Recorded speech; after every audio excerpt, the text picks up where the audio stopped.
ये देखें, यहाँ पे आलू बुखारे लिए हैं, ये मैंने इमली ली है, ठीक है। 2-4 चम्मच है ये भरे। आलू बुखारे 3 है, यानी 7 भी जुड़ा हुआ है, ठीक हो गया।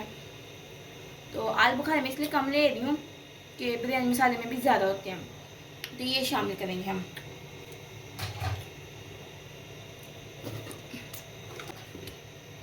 एक टेबल स्पून, 5 किलो बिरयानी है तो 3 चम्मच भरे मैंने डाले हैं चावलों में भी। 2 टेबल स्पून और 3 चम्मच भर के मैं जो है ना वो शामिल करूँगी बिरयानी में। बाकी